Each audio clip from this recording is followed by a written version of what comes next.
Pick up your gear and open your chests. Throw on your armor and head out on a quest. Hey, hey, it's a brand new day.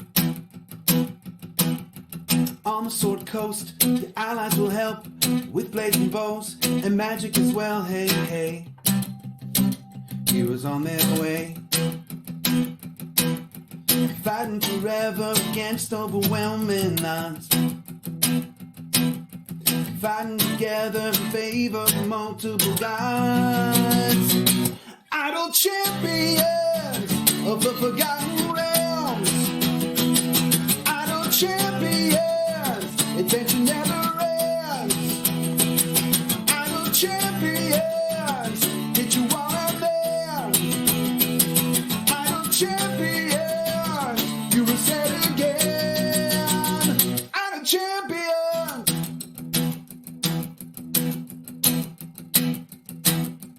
From Waterdeep to Icelandale, head out the Chult or Shadowfell, hey, hey.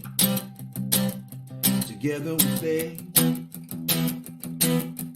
Walk to the monsters, walk to the boss, walk to the right, it's never a loss, hey, hey.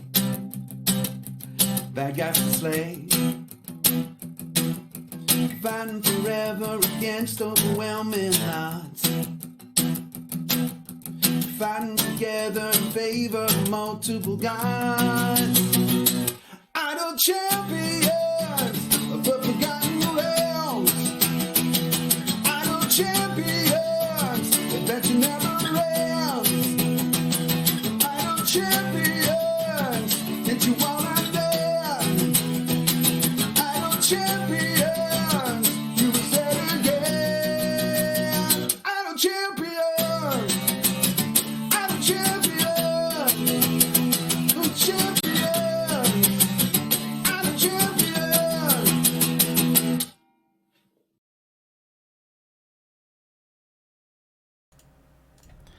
Hello everyone, and welcome to another edition of Gaarawarr's Guide, the tutorial show, Saturday mornings here on the C&E Games Network.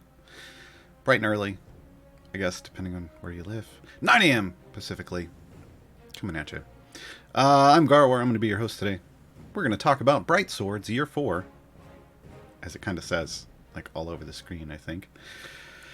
So on the tutorial shows, for those of you who haven't been here before, for roughly the first hour, I just do a deep dive into each of the champions, the event itself, the champion variants,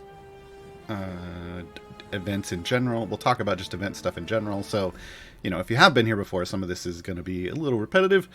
But, you know, we have lots of new players coming in all the time. So I want to make sure everybody understands how to do events, how to complete them, how to get all their rewards and their champions. Yeah. So we're going to do that today. So if you have questions, you can, again, I won't be answering them until the second hour. First hour is just talking about the stuff. But you can toss them into chat right away. I will get to them in the second half of the show. We have both Martin and Mars. It's the M&Ms. Despite this being a Nerds weekend, it's the M&Ms on the moderations. I guess that's 3 M's. That's a whole other brand, though. Yeah. So, we're going to dive right in. So, normally, if you're off adventuring in the Sword Coast, when the event hits at noon, usually on the Wednesdays of event days, you will have to restart your client, but then you'll see the event pop up. On some platforms, it's now up here at the top. I don't know if they've normalized that across all platforms. It used to be down here at the bottom. It used to be the last one. Now it's the first one, so it's either going to be up here or it's going to be down here, but it's going to be the one that isn't a normal permanent campaign. When you click on it, you're just going to see one map node and just a big map that has nothing. Look how far this map goes. A big map that has nothing else on it, right?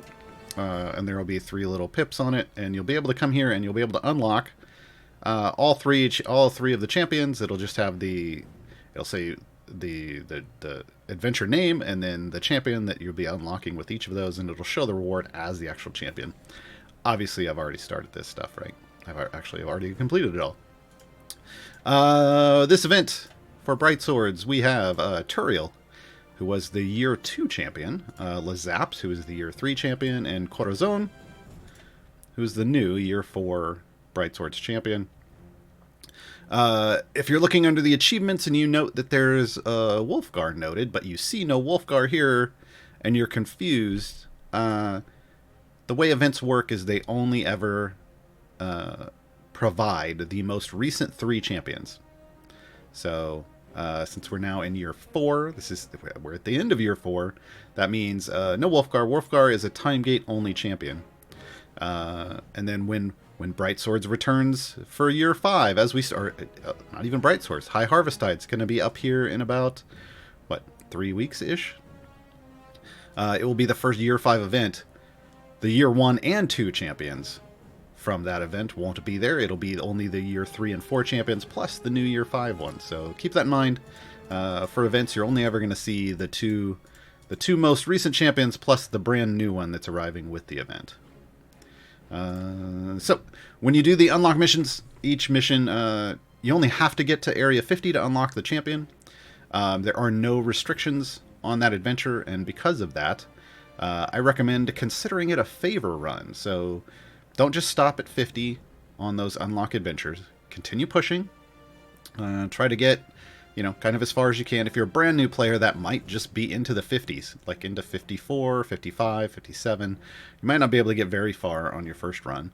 But as you get more and more experience and more power, you'll be able to push further. You basically just want to try to get as much favor as possible, because favor is going to enable you to help complete the variants that pop up once you finish that adventure. I do recommend just doing each of the unlock adventures first. Not only because they provide favor, but also then you get the champions and you can start using them in your formations right away. So push each one. Like you do this one, it's gonna, once you complete it, you'll get the champion as a reward, and it'll pop up 3 variants down below. Ignore those at the start. Just go on to grab the next champion and then the next champion. They each, if you'll notice down here, they're each going to have a different formation layout. They're all going to be different. And they're each going to have a different cost associated with it. So this is not the cost. This is cost for free play, so ignore this. But they'll each have a different cost.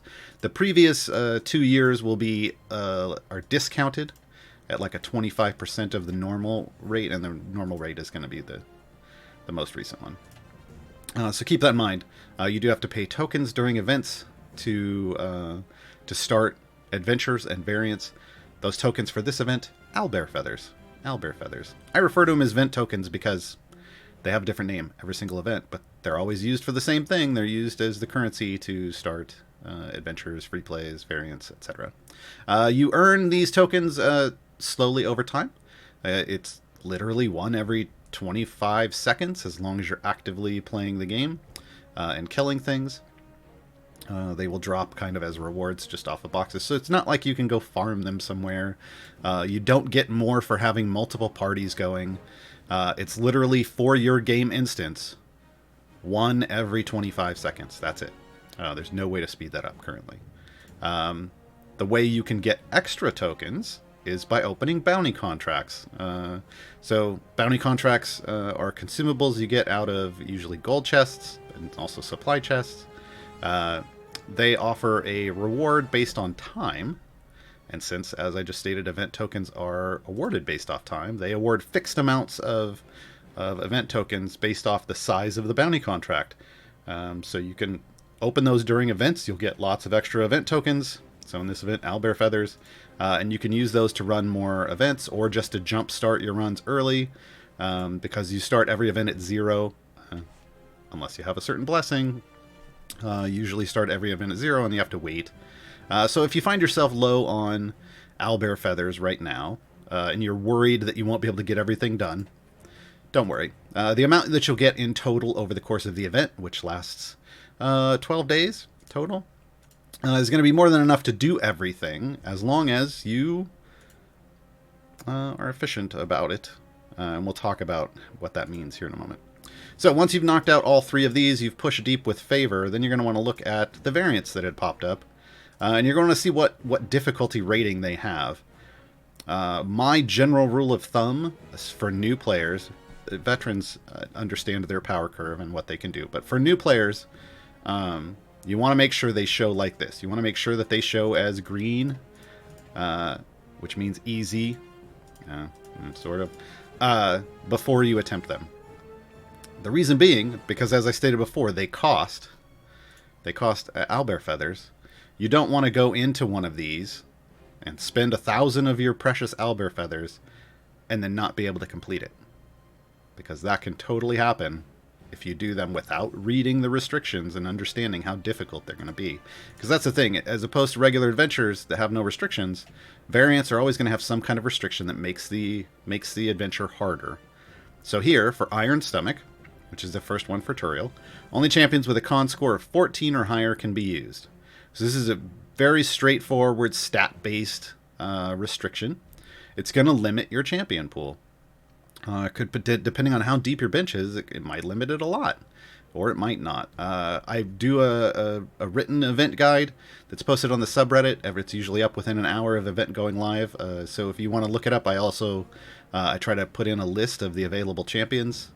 And you can check them versus what you have to see how many you're gonna have available. But this kind of thing, you want to look at that first, because you might not be able to pull out a full formation, or you might be able to, but it just might be suboptimal. That's going to make this adventure a lot harder, even though you only have to go to Area 75.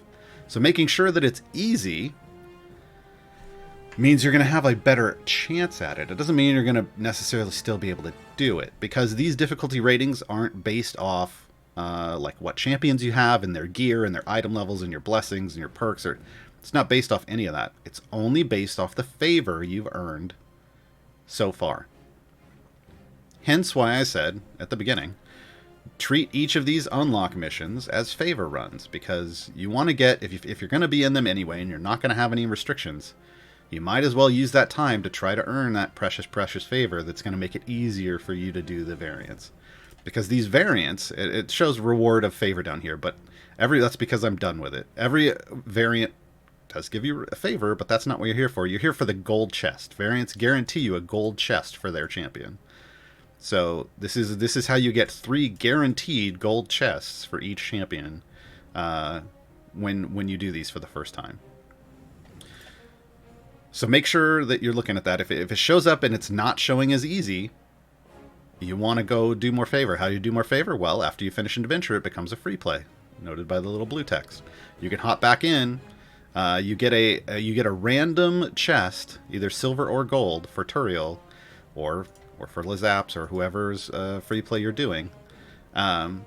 If you pass Area 50, well, if you're going to be doing a favor run, you're going to be going well past Area 50. So you want to do that. You want to push as far as you can. You want to earn as much favor. Generally speaking, if I'm remembering correctly, I want to say the break points are around like EO4, EO5 favor for the 75 one, like EO6, EO7, somewhere in that range for the 125, and then this one will show as green, usually like EO8, EO9. My general rule of thumb when I have a new player account right now that I've been playing through on my own Twitch channel, which you can see right down there. I try to get to E10 before I attempt any variants. And that's on a new player account. Now, when I was brand new, I couldn't get there. I couldn't even finish all the variants. In that case, I just made sure that I wasn't starting them until they showed as easy. And usually I would wait. A bit to try to get as much favor as possible. Because if you can make this one, the second one, show as easy, then this first one is clearly already showed as easy for a while. It's going to be way easier. You're going to have far more favor than you need to kind of overpower it. And that goes for all of this. If you can get to E10, you have more favor than you need for anything here, and you should be able to just stroll right through at least these first 2, and more often than not, the third one as well. So if you can get to E10 favor, great. If you can't, do what you can. Sometimes as a brand new player, you're not going to be able to finish all 3 of the variants, but you can try them. One good tip is for something like this. Like I said, you can check what formation you have in guides like mine, or there's fan sites as well, to see what kind of champions you're going to be able to use. But you can also just hop into a free play and only load in champions that have Constitution scores of 14 or higher. Build out that formation and see if you can get past 75. If you can in a free play, you're good to go. If you can't, then you can just swap in a full regular formation and treat that as a favor push. That's what you want to do at the end. Even if you want to treat it as you want to just swap in a full formation and treat it as a favor push.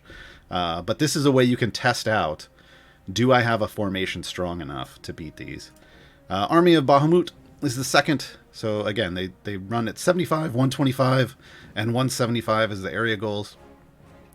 For this one, Turiel starts out in slot 1 and can't be moved or replaced. Slot 1 is one of these front ones. I can't remember which one. Saying slot 1 is... They do this a lot, folks. And it's not always super helpful. But just know that Turiel's going to start out in one of these front formations, because Turiel is kind of a tank. We'll talk about that. Only lawful and or good champions can be used. So again, this is another restrictive formation. So you're going to want to make sure that...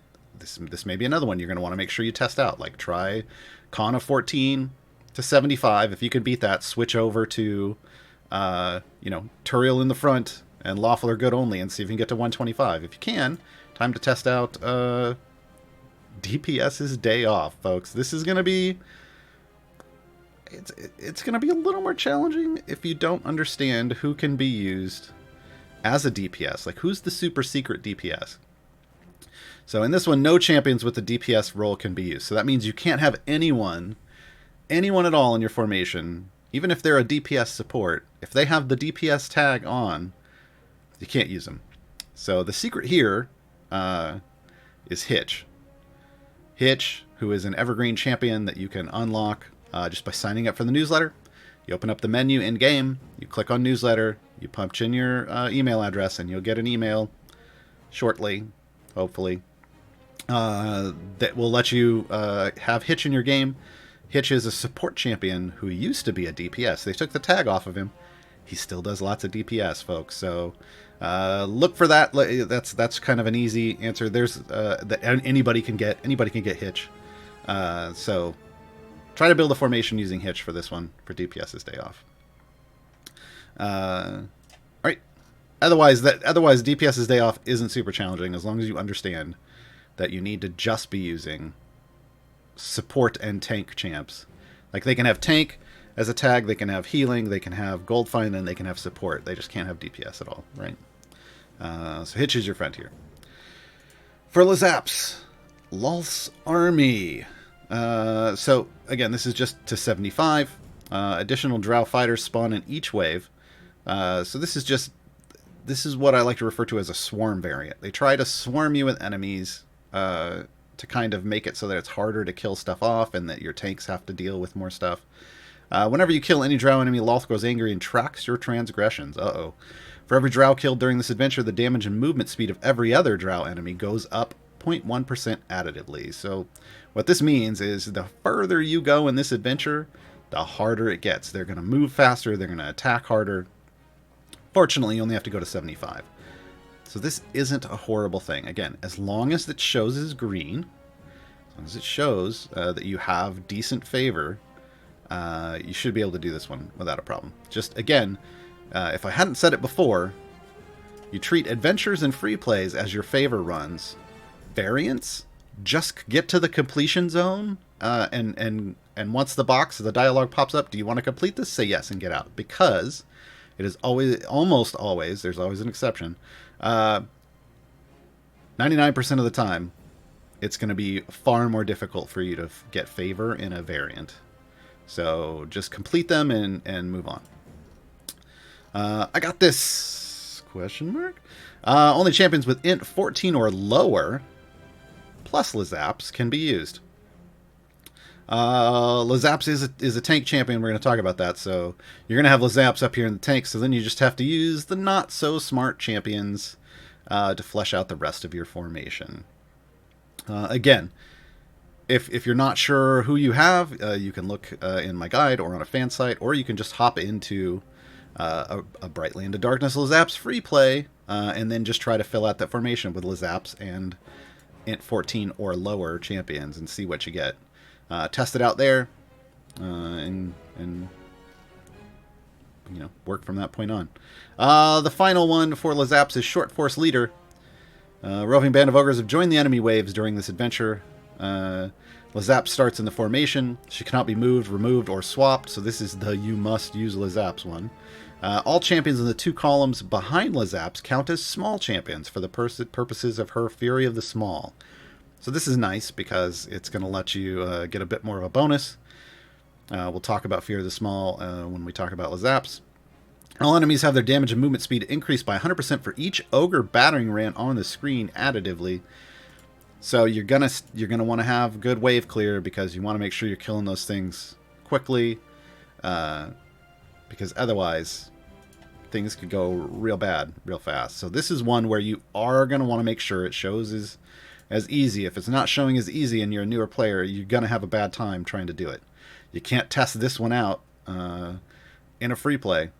So you're gonna get you just have to do it. I recommend waiting until it shows as easy, because otherwise it might not work. I mean, you might be able to do it. I'm not saying you can't. I've said this before and I'll say it again. These ratings are like the sign at an amusement park that says you have to be this tall to ride this ride. Potentially, you could be shorter and hop on that ride somehow, sneak on.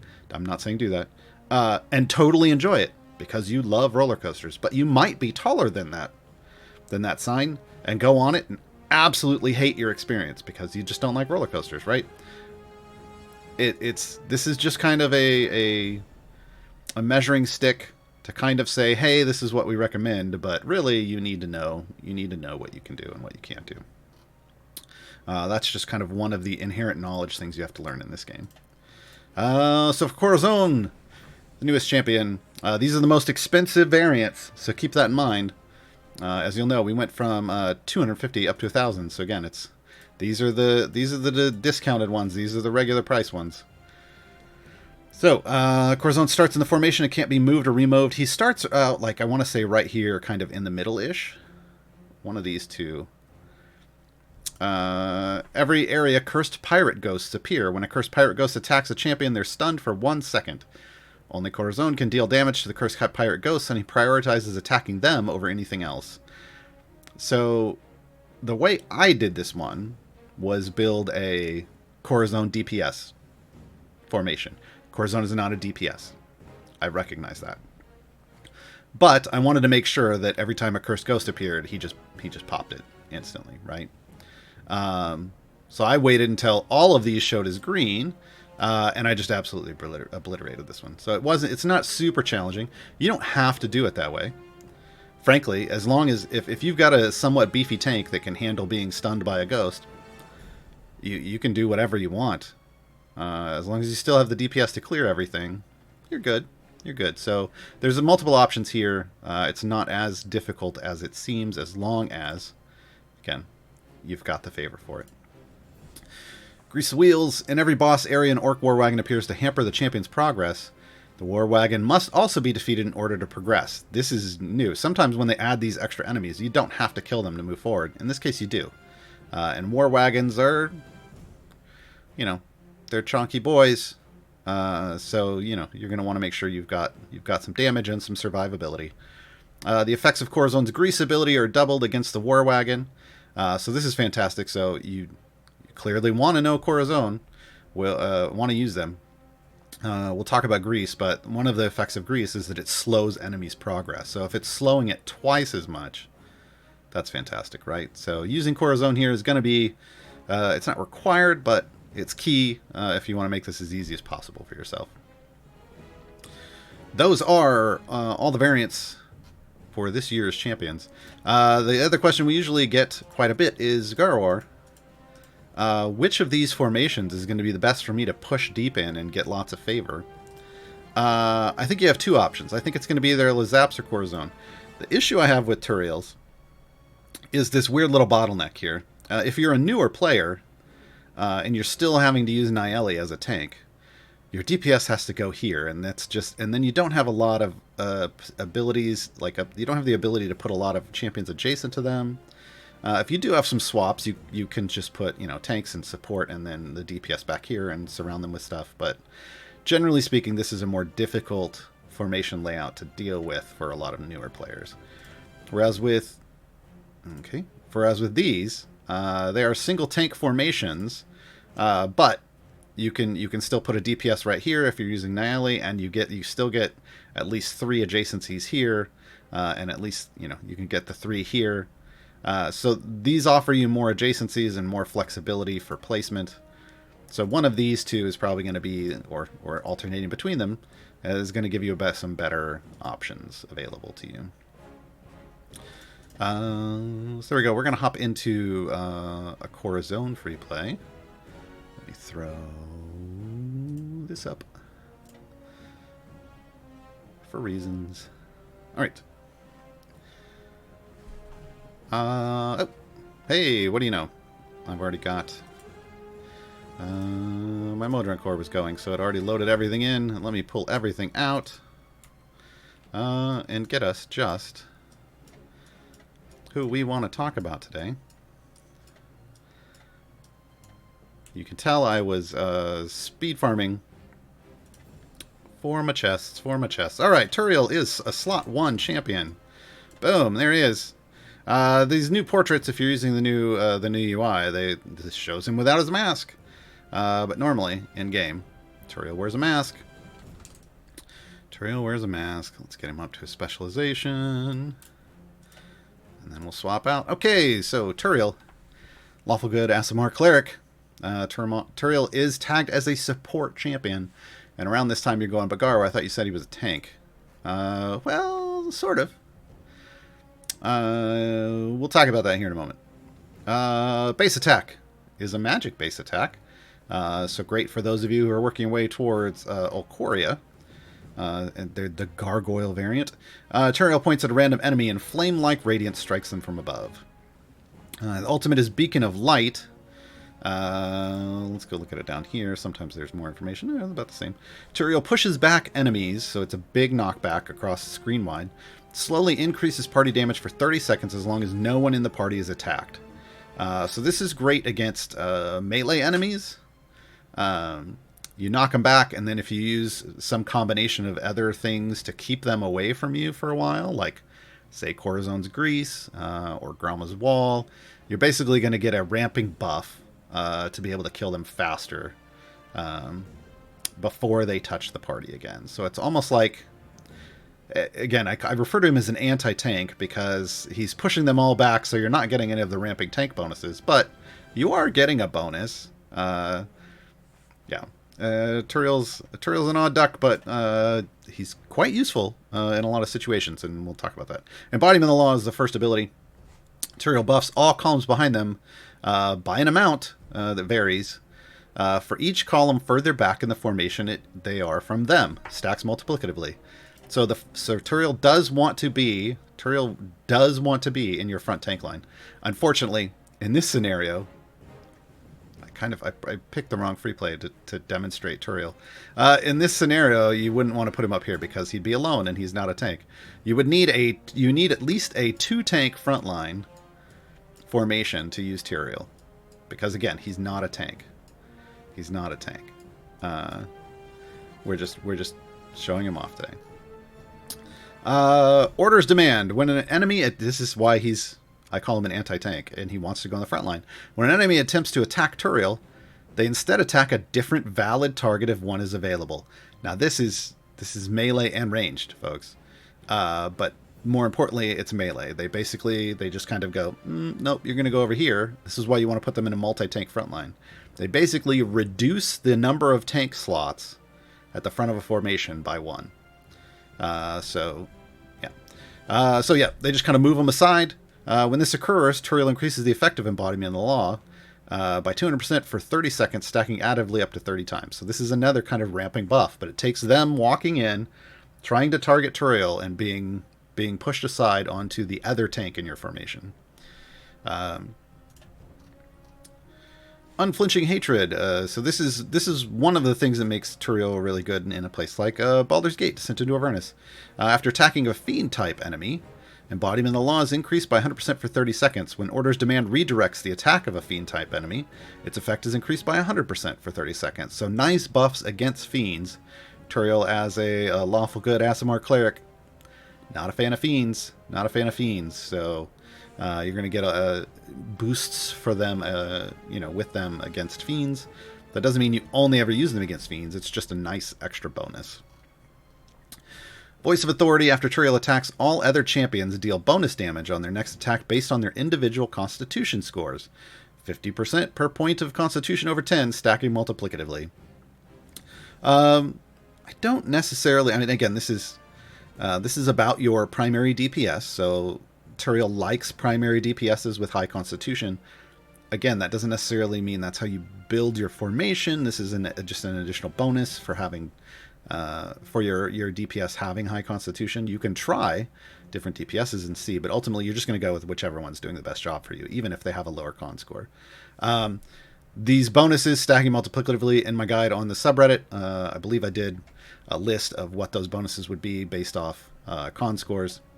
So you can catch that there. And then I did another list for another thing, specifically around those specializations for a lawful mission or hardy Constitution. So Lawful Mission says increases the effective embodiment of the law by 50% for each lawful champion in the formation. So, again, I've got a breakdown to help you decide which of these to use. Hardy Constitution increases the base stack size of Voice of Authority to 75%. So, if you want to figure out which of these to use, based off your current formation, I have those breakdowns that should help you make that decision in my written guide on the subreddit. Generally speaking, most of the time I'm just using Hardy Constitution. But if I'm really trying to figure out, like, eke out every last bit of damage, I will go check and reference and make sure I'm using the right one. Let's get them some more levels here, and make sure. I'm pretty sure that was everything. Yeah. Okay. So, item-wise, because they are a pure support champion, they get 2 damage all champions' items. They get an Embodiment of the Law item and a Voice of Authority item. And then we get a Beacon of Light buff. And then the Turiel's ultimate attack cooldown. So, you know, the normal kind of stuff you're going to see. Feat-wise, again, pure support.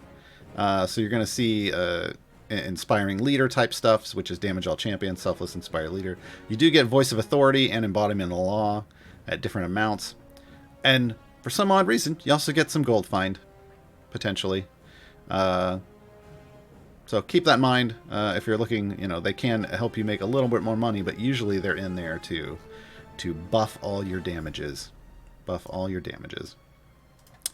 Alright, that's Turiel. Let's talk about Lazaps next. Lazaps, where are you at? 9. Slot 9. I always forget. I always think 10, but nope. She's in 9. Lazaps is another tank champion. You get... Well, I shouldn't say another, because Turiel technically is a support. Lazaps is a true tank. Lazaps, a Goblin Artificer, neutral evil, is an actual has the tanking tag, tanking support champion. So has an actual overwhelm number and does tanky type things. Alright. So, Lazaps' base attack is called Thunder Gauntlet. It is a melee attack. It is a melee attack, folks. Lazaps attacks and stuns the nearest enemy. Every 5th attack, she uses her grappling fist to pull an enemy closer to her instead. So let me see if we can demonstrate. I think you'll see the fist come out. There it goes. And pulls the enemy forward. That does work against mobile bosses. So keep that in mind. Lazaps will do normal stuff and then pull them to you. So it's great. Lazaps is a great way to close the gap on ranged enemies that you want to get closer to you for, like, say, Strix. Strix has a debuff. Strix, if you're watching live, Strix was just given away for free via code last night on the Acquisitions Incorporated live show. So that code should be in the Discord. Someone can probably put it in chat.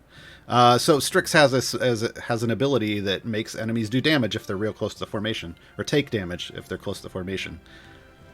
Lazaps is great for that because she's going to pull even those ranged enemies, not the fixed ones, not the stationary bosses, but the ranged bosses that like to sit at the back end of the screen and pull them up real close to you. Overcharge. Overcharge has to do with one of the other abilities here.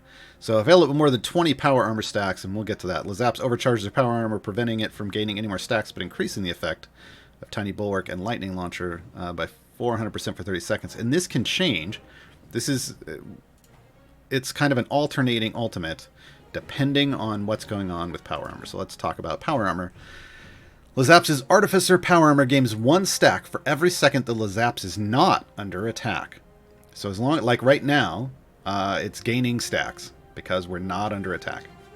Caps at 100 stacks normally. Lazap's gains a percentage in max health for each stack of power armor, stacking additively. So the higher the stacks are, the more health you get. But then, obviously, as things start attacking you, you're going to start losing stacks. Well, we'll talk about how you lose stacks, but you're not going to be gaining anymore. And she's going to actively start consuming them. So her health is going to go down. It's kind of an interesting thing. Her health is going to go down, her max health, when your formation is under attack. So you want to do things to help her out, and we'll get into that. Fear of the Small. This was referenced in her variant. Increase all small champion damage by 100% for each small champion in the formation. So this is normally dwarfs, gnomes, halflings, kobolds, or goblins. But remember, in that variant for her, anyone in the 2 columns behind her gets counted as small. So if you are adding other small champions in, potentially they would go further back in that formation to maximize the damage from this. Now, this doesn't mean that you only use her with small folk. It's not what this is saying. This is just a great bonus for using her in that situation. There are other champions that like that kind of bonus too. Ishii, who's a DPS Goldfind champion, she has she has like a shorty specialization, so there's some synergy there. But this is a nice bonus if you can make it happen. Tiny Bulwark. When Lazap's is under attack, she consumes 10 stacks of power armor and increases the effect of Fury the Small by 1% for 10 seconds. Tiny Bulwark has a 15-second cooldown. So this is how she has abilities that can consume those stacks that you built up early on. And it's going to help you out, because this is basically, oh, well, we're under attack now. I need to buff the team. This is what she's doing.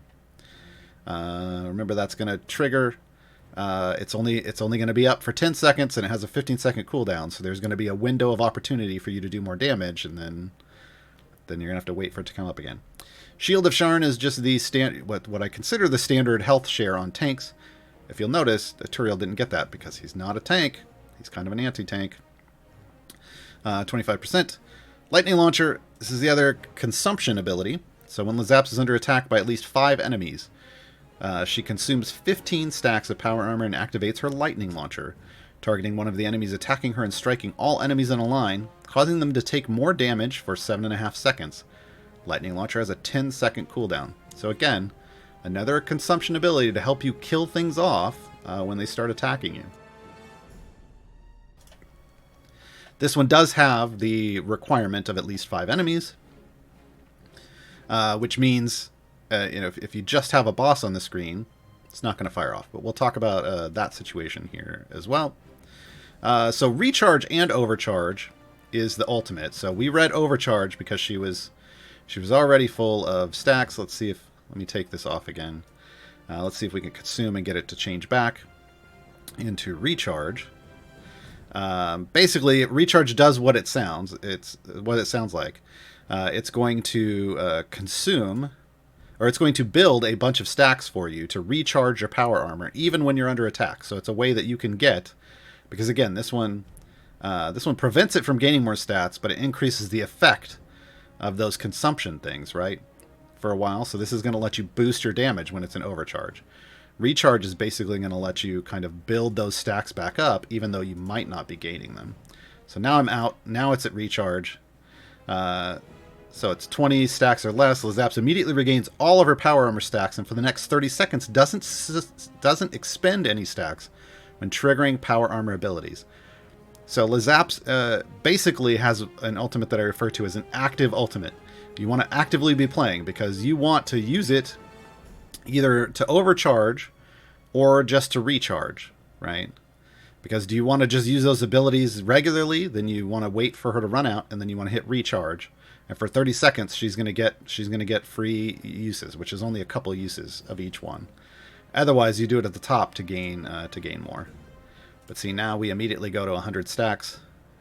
It's gonna count down now. So that's how the ultimate works.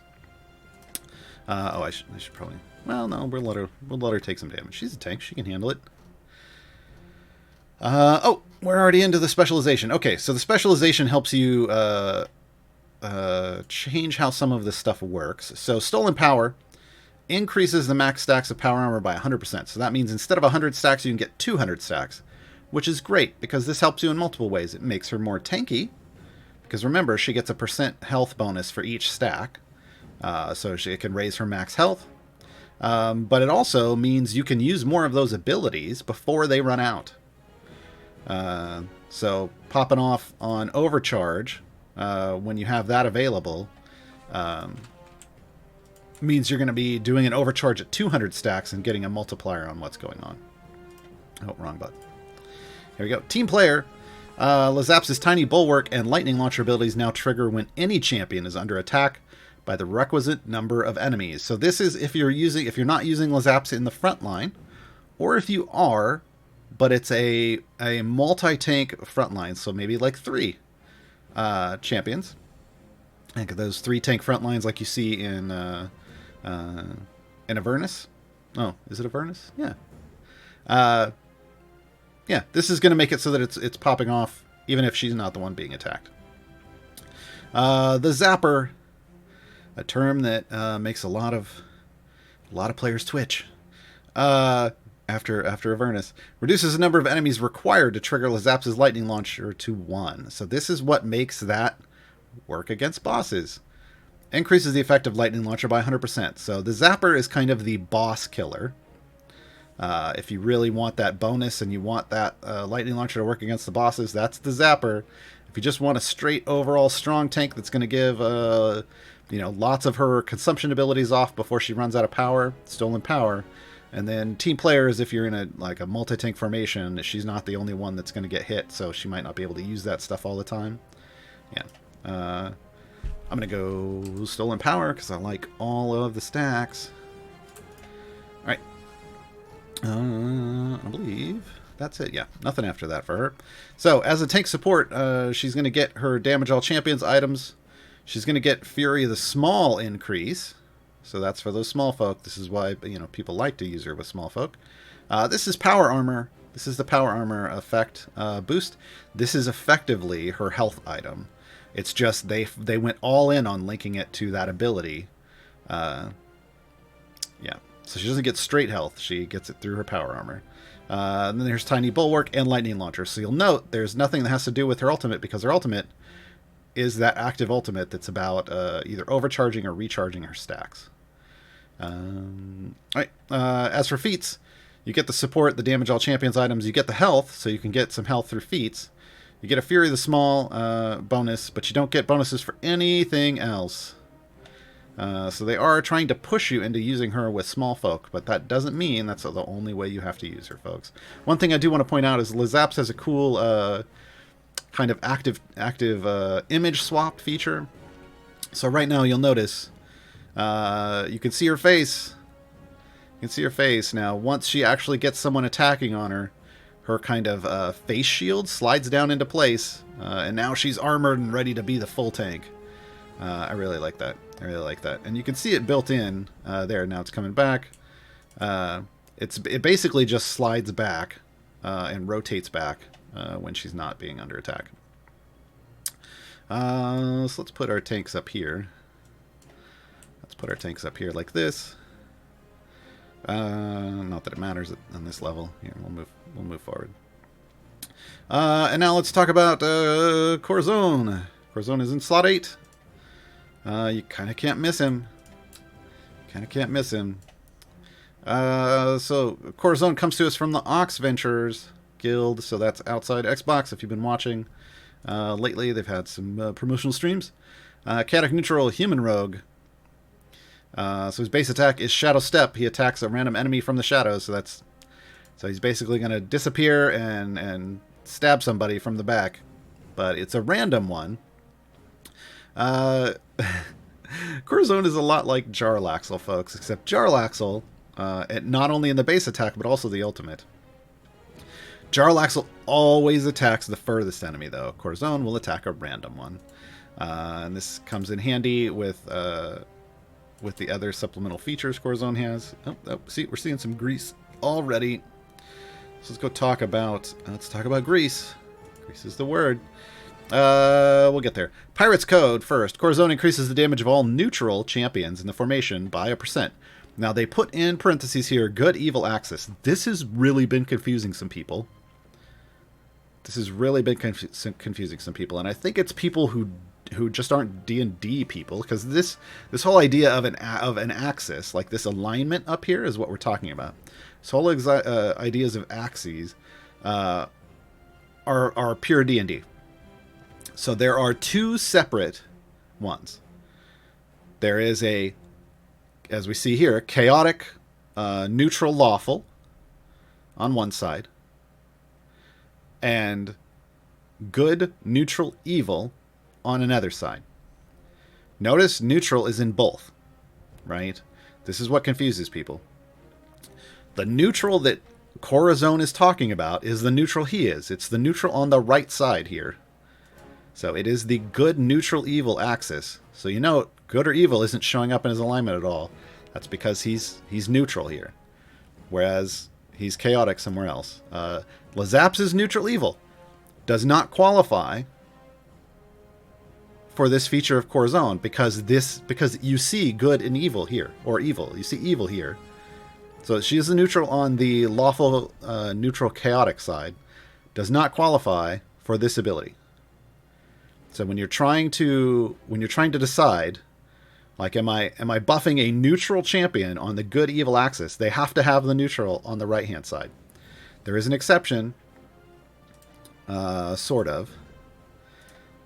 Let me put Deacon in. Deacon is just neutral. Well, what the heck does that mean?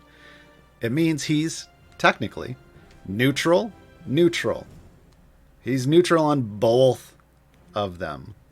So they just call it neutral. Sometimes it's called true neutral. That means that so Deacon would work. Deacon would work because he's neutral on both. But the Zaps wouldn't, right?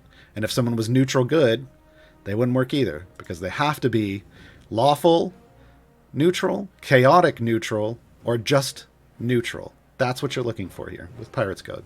And anything that has to do with Corzone. This means this is the same axis that Avon uses. It is the opposite axis that Freely uses. Seen a lot of questions about why this wasn't like, is this someone I use with Freely? I mean, you can, but it has nothing to do with this. Okay. Just want to clarify that for people. So Grease. This is the long one. Whenever Corzone attacks, he leaves behind a moderately sized puddle of grease under the enemy attacked. Grease puddles do not hinder other champions, but they do slow enemies passing through them by 25%. The maximum number of grease puddles on the screen at once is equal to the number of neutral, on the good and evil axis, champions in the formation. The effective grease puddles stack multiplicatively if an enemy is standing in multiple puddles at once. That means you can get, if you stack up a bunch of puddles under something, they move real slow. Yeah. So right now, I've got a max grease puddles of 2. Again, this is affected by the number that are in your formation. Corzone's achievement is based off this. We're going to go look at the achievements here in a bit, and we'll talk about how to do this. It is functional. It is pretty easy to do. I did it on stream yesterday. If you want to see it done actively on stream, I did it on GG2E yesterday. Honorary crewmates. All champions adjacent to Corzone are treated as neutral on the good and evil axis in addition to their actual alignment. So if you'll notice, we were at 2 grease puddles before, right? If I move Corzone down, it's almost like I planned this. Now we have 3 because it overrides. It just kind of adds on. It doesn't change what you see here, but it adds a neutral on the good and evil axis, thus making all of those people qualify. So now we can get 3 puddles out. See, now we've got 3. Whenever he places a new one, the oldest one is going to disappear, like it just did there. Right? Okay, that's honorary crewmates. Now, you can play around with how some of Corzone's abilities functional. Distant crewmates makes it so that honorary crewmates ability affects non-adjacent champions instead of adjacent ones. So, in a formation like this one, where you can't get everyone adjacent, you could put them all the way back here. You could put someone that qualifies right next to them. And then everyone else would qualify automatically. So if I were to choose that right now, when I only have one qualifying, if I were to choose that left side, and I'm just going to do this real quick and then I'll spec out of it. It's not functioning. Do we have a bug? Technically, it's everyone else, which should include these two, should now be qualifying, and maybe there's a bug. Nope, there it goes. I just had to move them. Now it recognizes them. So if it's not crediting, there you go, folks. Move them around a little bit, and it'll recognize. So now it recognizes all of them as neutral, and all I have to do is put someone who automatically qualifies here, and everyone else in my formation will qualify. Who else do I have? Give me a regular qualifying neutral, folks. I don't use them a lot, apparently. Oh, here we go. Chaotic neutral Avon. So we put Avon back here, and now we're going to be up to 4, right? And now I can put anyone that I want in, and they're all going to... Here we go.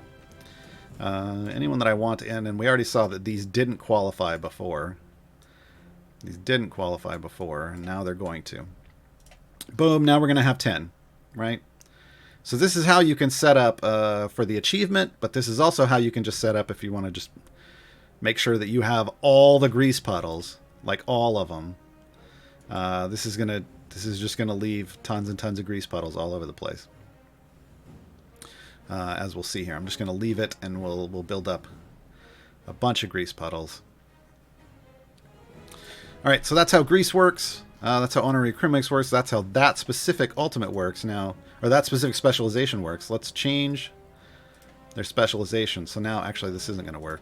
You're not going to see all these grease puddles because we're going to take them all away. We're going to swap over to Mage Hand. So Mage Hand, grease puddles now form under the furthest enemy from the formation instead of under the enemy attacked. The effect of the puddles is increased by 10% multiplicatively. This is what I like, folks. I like increasing the bonus because we haven't even talked about all of the bonuses that are going to come in handy here. I like this one. It's always, you'll notice, even if he attacks somebody up here, it's going to put the puddle all the way in the back, which isn't super useful here, but it's great for stationary bosses. And guess what, folks? In this adventure, you're fighting a stationary boss. We're actually going to move up so that we can get to that boss a little quicker, so we can see them.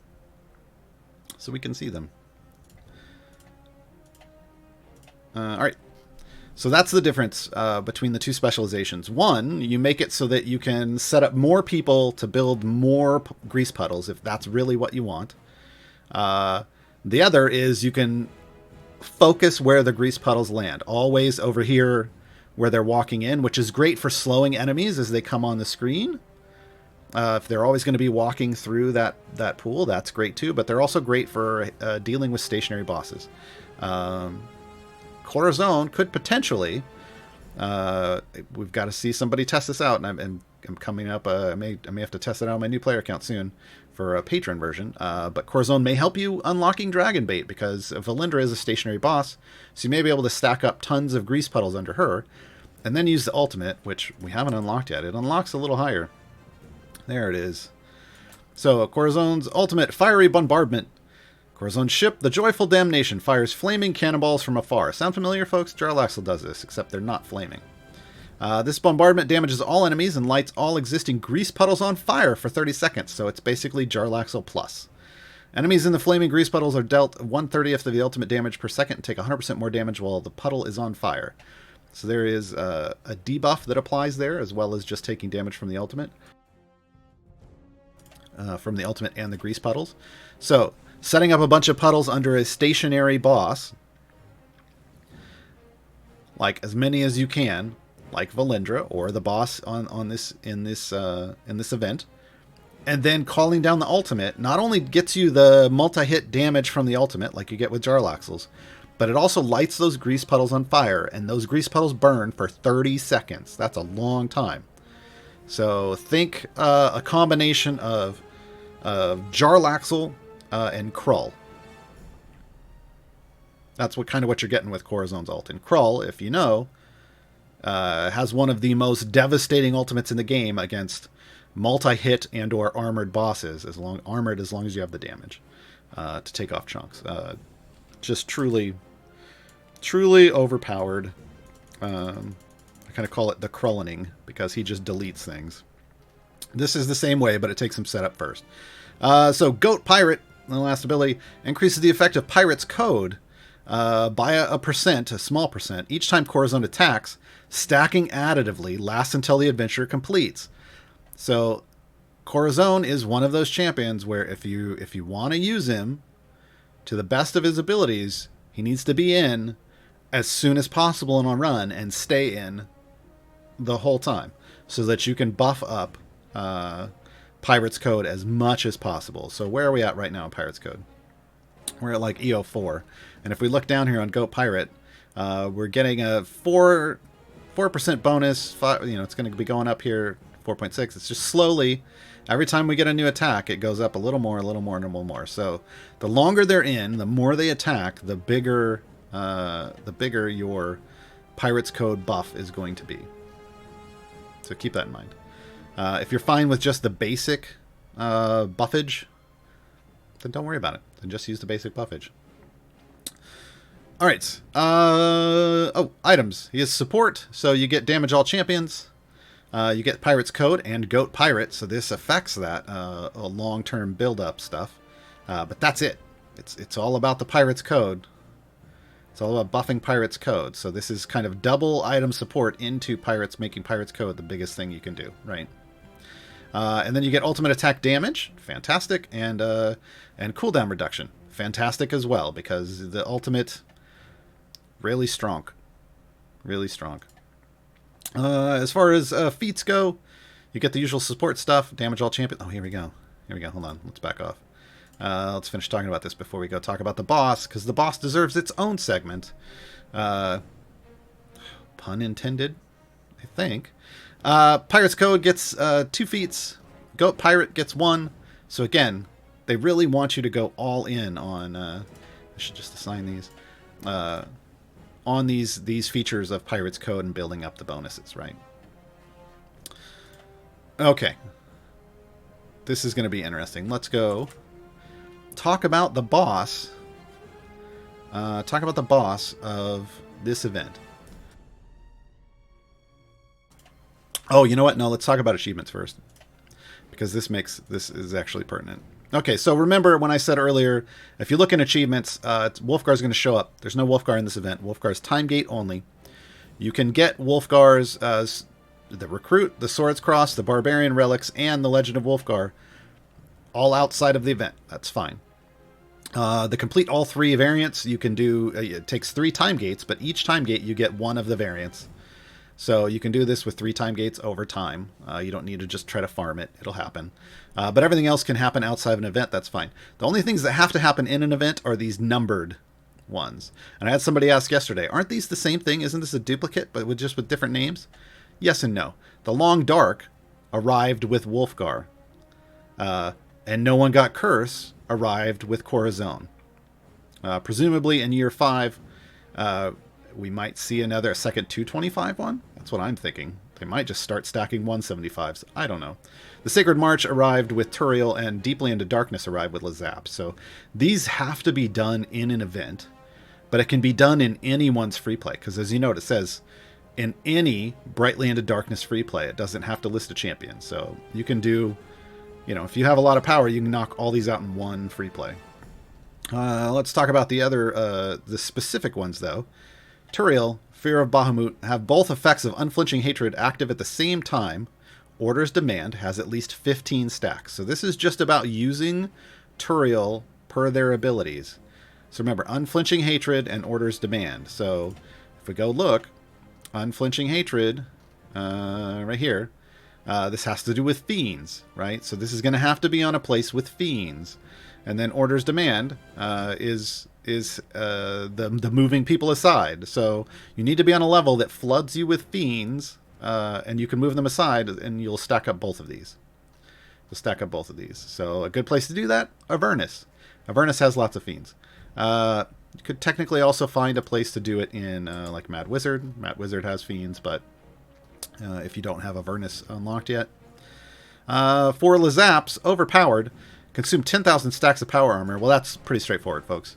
We already know how you build those up and how you consume them. So that just means you have to use Lazaps. You just have to use Lazaps. You have to use Lazaps during your run, get to your wall, build stacks, consume stacks. Build stacks, consume stacks. You just got to do that at your wall. But you could farm it on one adventure, but it's basically just, hey, if you're using Lazaps as your tank, you're going to get this. Bring the Heat is the new one. Use Corzone's ultimate attack to damage an enemy standing in 9 or more grease puddles. Well, we already talked about how to build up that number, right? You can do it either by surrounding yourself with adjacent neutral champions, while also putting other neutral champions on the good evil axis in your formation, or you can do it again by putting Corzone all the way out on his lonesome in a layout like this, where he only has one adjacent, putting someone that qualifies next to him, and then choosing that left spec, right? That is the other way to do it. I will say, because of the way I did it yesterday, I did it by surrounding. I used the right specialization for Mage Hand, specifically because of this boss.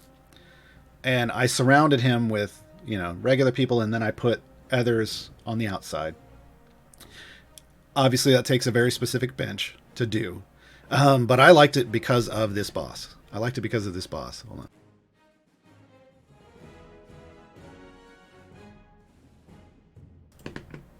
So let's talk about this boss. This boss is 2 bosses in one.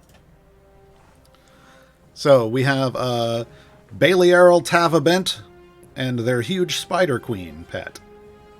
Beliaral is an armored boss, and we know that because when we hover over them, we don't even have to hover over them. If you look at their segmented health, you'll see yellow on top of red, but you'll also see this armor icon.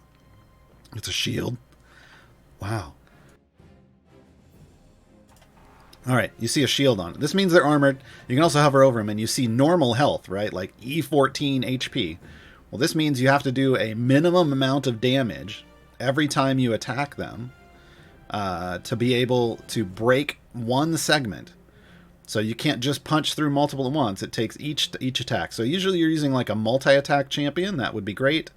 Or multi-attack ultimates. Those will do. As long as you have enough damage to get through each segment, it's going to work. This is different from the Spider Queen. You notice the Spider Queen doesn't have that shield icon. The Spider Queen has segmented health, or hits-based health. So if we hover over the Spider Queen, you'll see they have 50 HP. Well, this is because when you have 2 bars like this, if you were to count up the unique chunks, there's 25 yellow and 25 red. You remove the yellow to get to the red. That means with a segmented health boss, you just have to do a minimum amount of 1 point of damage to remove one of their chunks. Now, I'll show you. I'm just going to click. This works with clicks, too. Boom, I took off a point. Now, I can keep clicking and nothing happens. And then it does it again. And then it does it again. That's because you can only click through any kind of segmented, like hits-based health or armor-based health, once every 5 to 6 seconds. Period.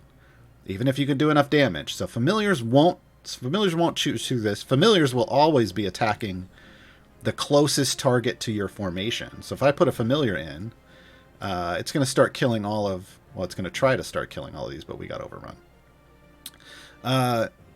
Familiars will always click on what's closest to your formation. Right now, it's killing all of the enemies as they load in, because that's the closest. It's going to target these free-loading enemies before targeting anyone else, right? So I move these out here. See how it just clears them off the screen? That's fine. But you can manually click wherever you want. So if I want to manually click, if on this boss, if you have a lot of enemies built up, you can manually click through the Spider Queen in the background. As long as you can survive long enough, you're going to kill the Spider Queen. This is important because it's the Spider Queen that's spitting all of these cocoons on you and locking up your champions and preventing them from doing anything. Right? So the real problem here is the Spider Queen. I mean, yes, you're taking damage from everyone else, but you need to get the Spider Queen, out of your business as soon as possible. You can use screen-wide ultimates for that, like Corzone's. Or you can use just attackers that are like Jarlaxle that always attacks the furthest enemy. You can get them out, but, if you don't have any of that going on in your formation, you can just manually, I don't know if you can hear it, but you can manually click in the background and slowly but surely erase them from existence. All right, so what I'm going to do here is I'm going to build up a formation. I have way too much power for this, but I'm going to build up, try to build up a formation that has neutral champions in different places. I'm going to put regular champions adjacent to our friend Corzone here, because he's going to make them neutral, right? And then I'm going to try to fill the other slots with actual neutral champions, if I can find some. I can never remember. Nope, that's neutral on the wrong one. Oh, Alindra's true neutral. We'll use her. So that's fine. We're going to need some more. Who else? What's Lucian? Yep, Lucian's lawful neutral. That works. Who else do I have that's neutral? Is Elcoria neutral? Nope, neutral good. Eliwick? Yeah, chaotic neutral. Alright. So now I should have... Oh, it's got 9 grease puddles. Well, that's enough. For the achievement, I just need 9. Maybe I need to move some people around. Nope, 9. Oh, Lazaps. Lazaps is hanging out in the front, and she's not neutral. That's fine. So now you'll see I've got tons of these puddles all over the place, right? So we can stack tons of puddles. Now I have enough puddles to get the achievement. Well, the achievement is great to get on this boss, right? Because I picked Mage Hand, you'll notice there's 1, there's 2. I'm counting the times Corzone attacks. There's 3, there's 4, there's 5, 6, 7, 8, 9. And because I had Mage Hand, they're all dropping back here. 1, oh no, 1 dropped up there. Dang it. They were all dropping roughly, as long as they're all under the Spider Queen. Once you hit the ultimate, are we going to be able to do this? Well, we'll just demonstrate. It would light the puddle on fire and burn through here. I had way too much damage here, but that's the idea. If you can get them all under the Spider Queen with the Mage Hand, that's an easy way to get the achievement. I did that. Again, I did that yesterday on stream, and it popped off right away. I just waited. I counted the number of times, and then I lit it on fire. They were all under the right boss, and it worked. Otherwise, you're going to have to hope that they're overlaying right, and all these other things if you're using the other specialization. The Mage Hand just makes it easier, in my opinion, to get that feature. So those are our 3 champions. All the stuff that's going on in the achievements. If you have questions, we're going to get into the questions doc. I bet you do. Hold on, let me see. Oh, yeah. We got like a page and a half of questions so far. So we're going to take a short musical break. I believe this is Lazaps' song, Artificer of My Fate from Bardic Inspiration. I'm wearing the shirt. I'm wearing my shirt. We're going to take a short break, listen to that, and then I'll be back and we'll do the Q&A.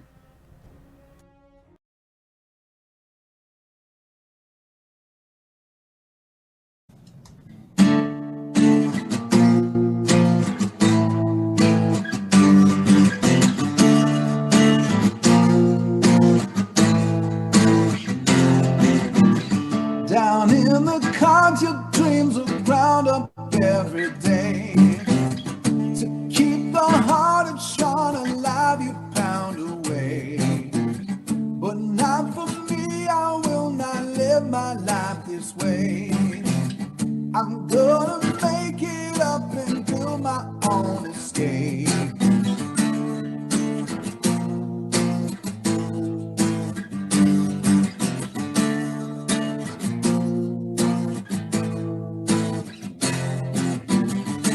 There are a lot of streets my way to the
And we're back.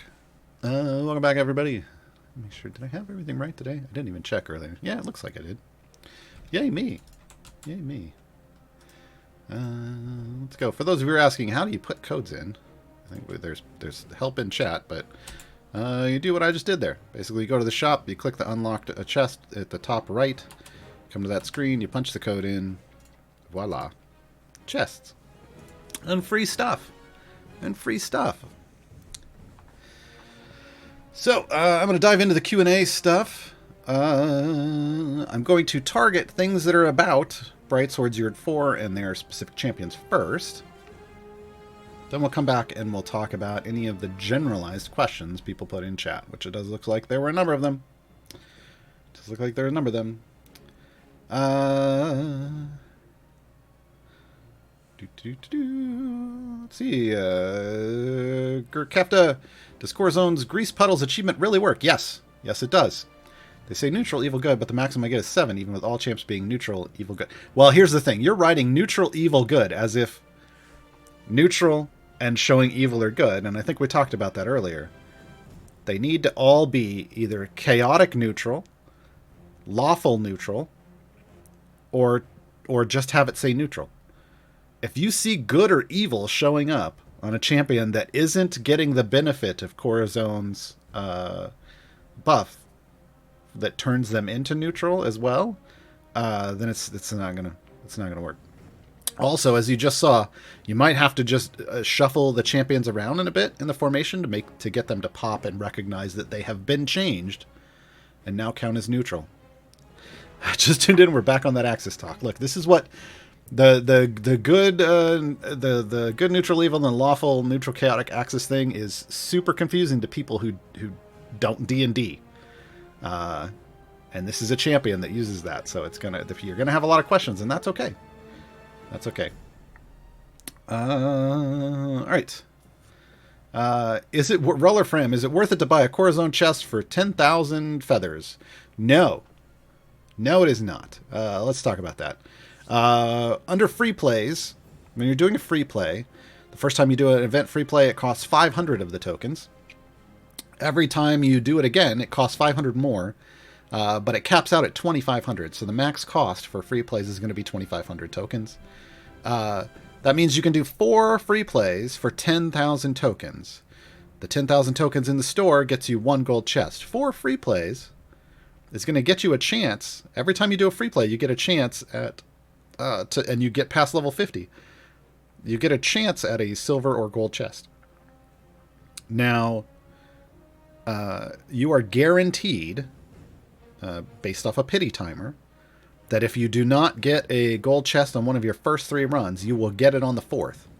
So for 10,000 tokens, you're guaranteed a gold chest and 3 silvers. You could get up to 4 golds. I've done it. It happens. So it is better for you when you're hunting for chests to run free plays to 50, complete 50, reset, get that chest, and do that over and over again. That's what most people do. When do you, like, why does that exist in the store? I mean, part of me wants to say noob trap, but it actually comes in handy when the event is ending. The Monday the event ends at noon. If you were gone for the weekend and you've saved up and you built up over 10,000 tokens, but you don't have time to do free plays, you can at least then that Monday, right when the event's about to end, you can at least spend those tokens on something and get something. Because once the event ends, all your tokens disappear, folks. There's no spending excess tokens after the event is over. They're gone on that day. They never return. So yeah, that's the only time you would buy the 10k chests, in my opinion. This one's so talking about bounty contracts. Remember, bounty contracts provide gold based off time, and they provide tokens. So Ravernetics wants to know, if I use a potion of Clairvoyance, which is a gold fine potion, does it then impact the bounty contracts used while the potion is active? Yes, but like, the gold coming off those bounty contracts the lesser of the gains you're getting. The tokens are worth more. Now I understand, usually you want to use these at your wall. You want to push deep and then drop open silver chests if you've accumulated some, and open your bounty contracts, because it might help you get more gold and might help you upgrade your champions a little more, like usually on your first or second run of an event. After that, it's not as important. I wouldn't use potions just to eke a little more out of those bounty contracts. If you are doing favor farming, like if you're Zaka farming or you're Makos bombing and you have those potions up anyway, absolutely. Absolutely. But just to get a little more, like if you're not doing anything else, just to pop a potion for that? No. Not really worth it.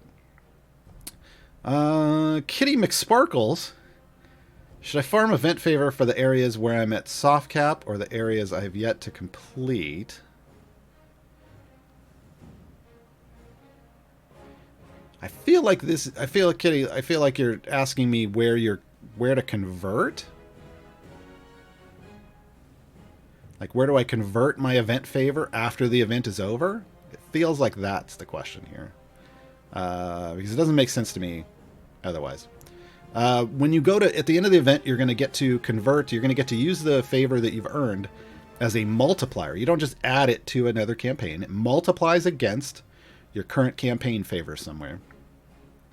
If you are already to the point in a campaign where you can soft cap your champions, which means you get to the point where they're upgraded so much you don't have to upgrade them anymore. Like you can't. Like there aren't any upgrades. Hold on, are we there yet? Are we there yet? No, we're not there yet. When you get to that point where you can do that reliably on runs, you don't really need more favor in that campaign. So in that case, you would want to convert your event favor or any time gate favor into a different campaign where you're still trying to get to that point. I always recommend converting into the campaign you're actively working on, where you haven't soft capped or bought all the blessings yet. Because in those campaigns, you still need more favor.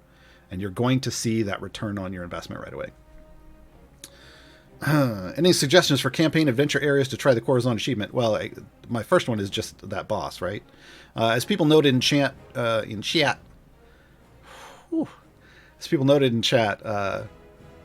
the variant with the Orc Wagon, which is hard to kill because it's a segmented boss, that one works pretty well. If you're pushing and you've got Krull and you get a leftover, you know, that situation where everyone always asks about, I push real far, but then I'll kill a boss and there's one enemy left and he's like immune to damage. Well, he's not immune to damage. Krull did that.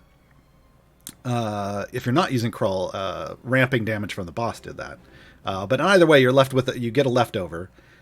You could swap Corzone in and set up the right formation and do the ultimate there, because that one leftover isn't going to kill your tank, right? Is Turiel a CNE original?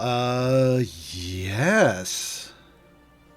B.A. Billy G. I want to say yes. I did a guide to CNE originals. I did Gaarawarr's Guide to CNE originals. It's up on the YouTube. I think I got them all right except for one. I think I said Barrowin was a CNE original, and they're not. They're in like one board game or something. Something like that. But yeah, I believe Turiel is. I really want them to go in and put an affiliation. Just even if it doesn't activate and trigger for anything in the game in terms of combat bonuses, like it doesn't work with Walnut and they don't get synergy. I just want them to put in and say CNE original. Or, as we used to call it a long time ago, the home team. I don't think people would understand the home team, but put in CNE original just so people know.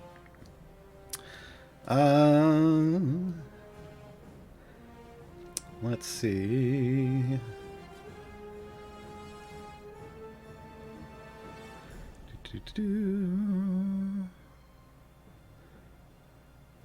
Lots of general questions. Well, I will get to all of these, folks. Do mirror images or other critters count as neutral? No. They don't count as anything at all. So like if Dritz brings out Guinevere, doesn't count.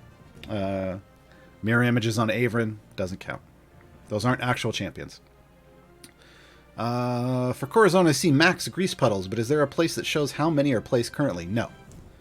No. That's why that's why I was trying to count as he was attacking. I wasn't trying to count the puddles. I was just counting every time.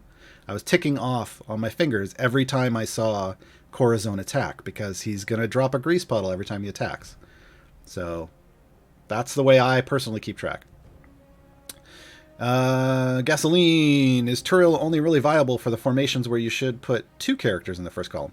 2 or 3, or more if we ever get more. Because if you just put them in, if you try to put them in the front line in a single tank formation, they're just going to get the crap beat out of them. If you try to put them behind them and just use them as a buffer, it's not great. It's just not great. There may be a variant where that's all you have and you can do it, where they're not in the tank line. You might have to, but they're really suboptimal in that situation. Can Corzone slow as effective as Havilar to the point where mobs just stop moving? So here's the thing, because Corzone, if you're dropping on either way you're doing it, on a movement thing like this,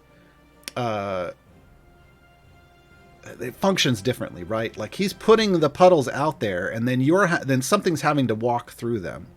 Havilar, and that can be a super strong slow if they're all in one spot, and the new enemies coming in happen to go through it. However, Havilar is different because Havilar's imps apply the slow effect repeatedly anywhere they are. It'll work on a boss enemy because you just stack it up over and over, and then they just freeze, and then you can knock them back, and they'll sit in one place. Havilar's is a lot easier, but you'll note, like this thing is having a real hard time walking through. But there are different lanes that enemies can travel in, and you'll notice that wolf spider walked right over it. But now this one, that drow came in, and he was having a real bad time trying to move, but it wasn't like fully sitting in one spot. Here, this would trigger.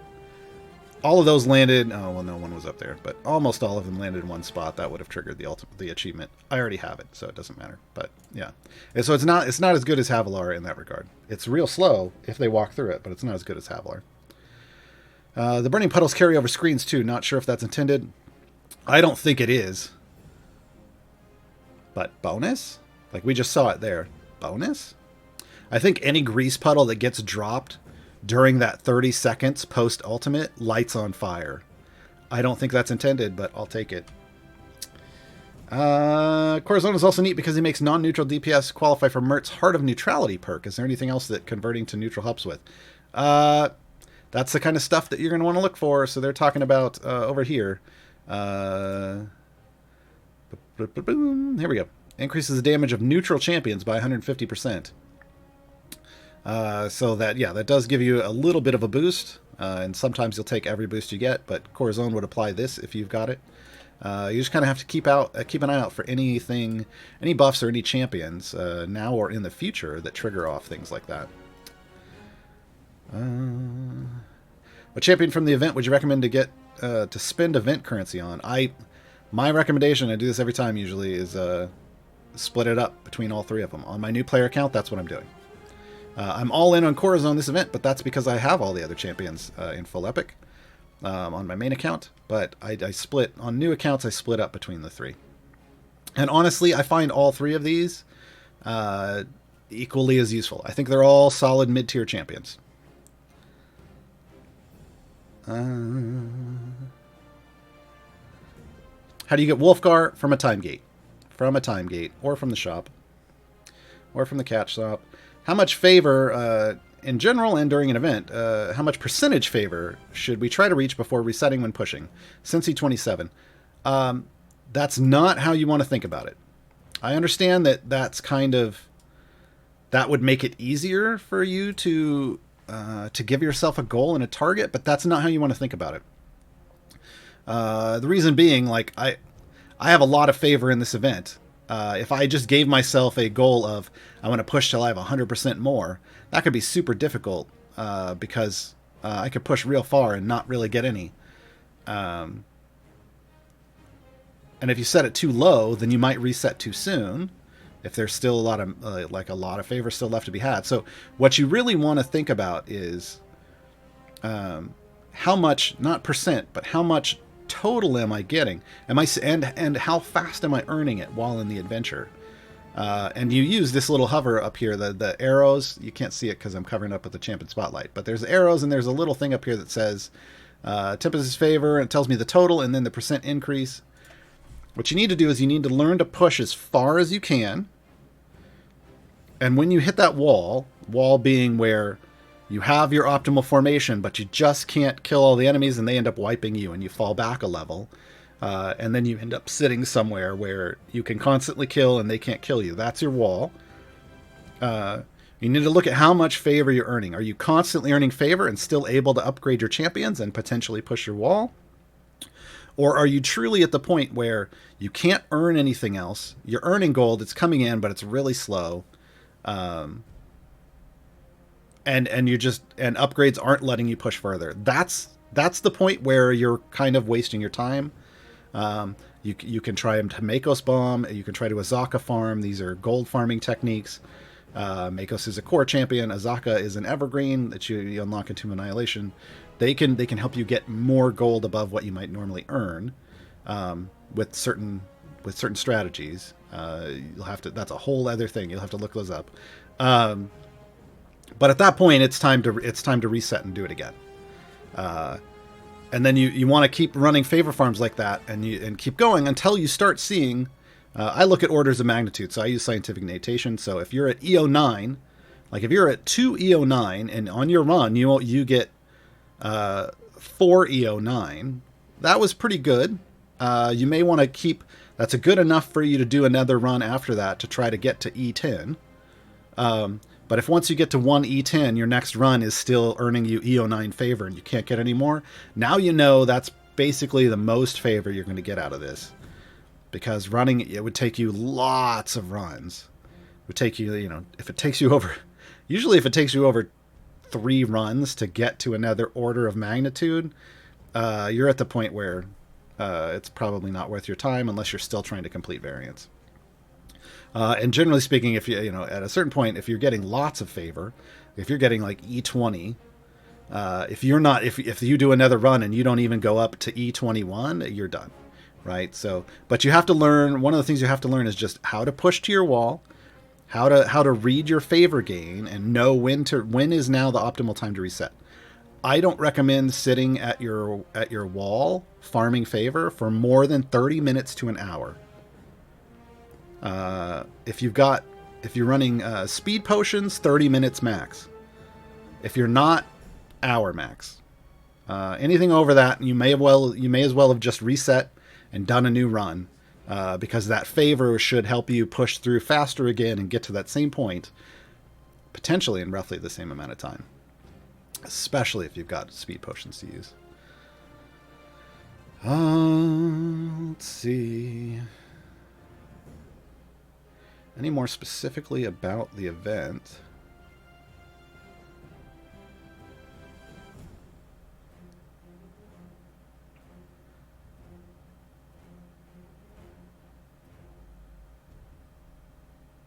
Okay, yeah, here's a good interaction. Hey, Super Steve.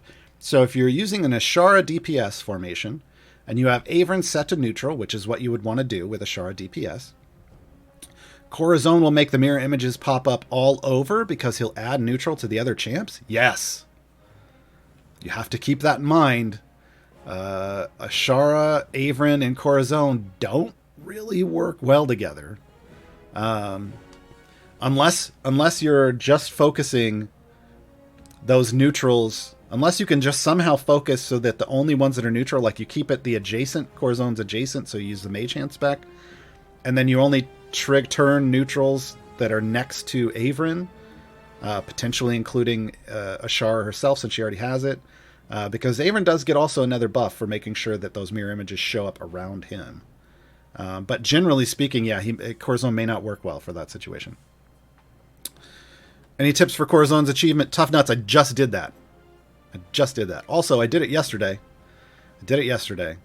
Live on stream on GG2E. So check that out. Watch the VOD again for this. I don't know, maybe like 10 minutes ago, 15 minutes ago, we talked about. Right. Well, actually, it was at the top of the hour. We talked to it right at the end. I talked about how to trigger Corzone's achievement.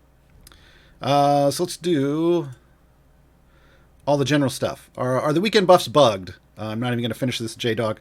I don't know. Maybe. Submit a ticket. Sean and Taylor will double check it out. I'm not the one to figure that out for you. And I don't know in general. I don't test out to see if the weekend buffs are working, because generally speaking, I don't usually really care about a lot of the weekend buffs. I just have too much power for the bonuses to matter. I look for gold find primarily. We don't have any this weekend. Daddy, how do Baloth, Strix, and Spurt synergize with each other? I don't know that they do, because Baloth stops people from dying. So that doesn't synergize with Strix. Spurt used to count towards Strix on every ultimate. I'll have to test. Maybe I'll test right now and see, because we have more Strix questions, so maybe I'll test that in a moment. But generally speaking, that's a very slow way to stack Strix's buff. Generally speaking, you really need to just wipe your whole party repeatedly to get as many kills for Strix as possible. Brusher, what is the best time to update with Blacksmith contracts? ASAP or just if the heroes have all epic? That's kind of a you determine it question. I personally don't use Blacksmith contracts until all my champs are epic, but I get my champs to epic pretty quickly. A newer player might not. The main rule of thumb with blacksmithing contracts is don't use them on your core or evergreen champions. Only use them on your event and time gate champions. And that's because your core and evergreen are going to get tons of duplicate item levels just by opening all those silver and gold chests that you get and that you buy. Whereas your time gate and event champions only get gear out of and item levels out of Electrum chests. They're named specific chests from time gates or events or patron chests. So it's harder to level up those items on time gate and event champions. So you want to save your blacksmithing contracts for those so you can level up the ones that you're actually using and give them more power. Science Guy, any plans to start doing a must-have retired heroes type of guides? Ooh. I don't always like the term must-have.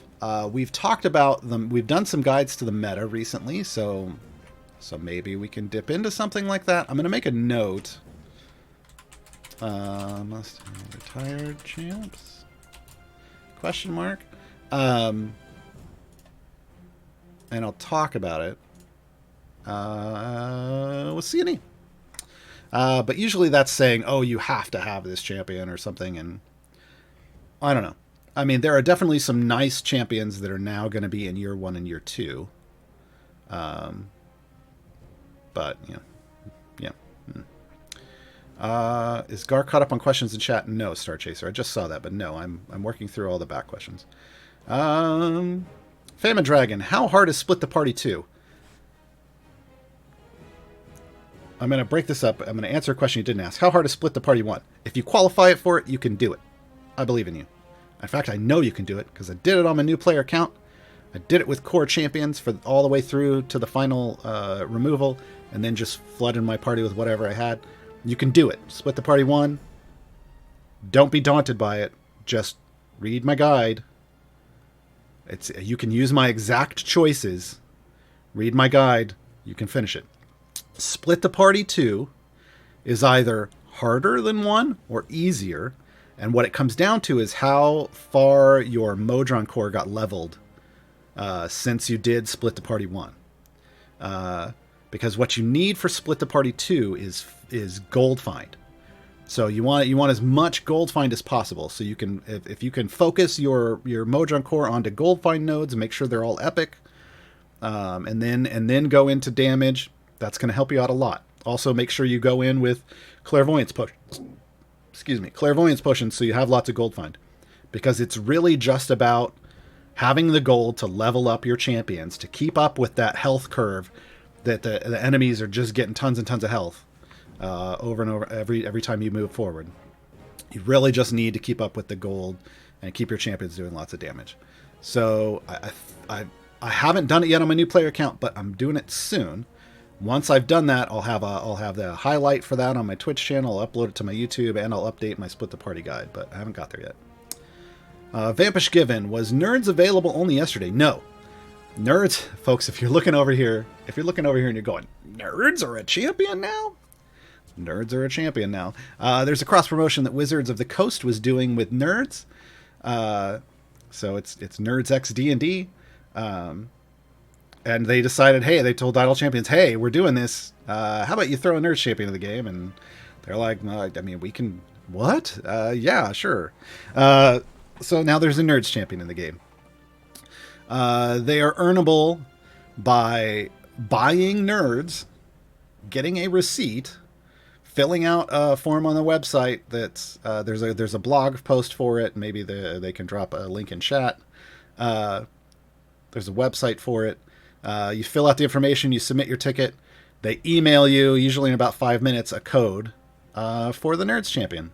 That's how we get it right now. If you're in a place that doesn't sell Nerds, it can be any Nerds. It doesn't have to be the D&D Nerds. If you're in a place that doesn't sell Nerds, some people were buying them like online and using that online receipt. I'm not sure if that still works or not, though. However, once the promotion is over, they are going to show up in the gem shop to be purchased with gems. Now, the promotion runs through March 31st, 2022. So 6 months, roughly. So that means the earliest we would see them would be April of next year in the gem shop. Now, don't fret. They were specifically, if you can't get them right away, they were specifically designed to not be required meta champion.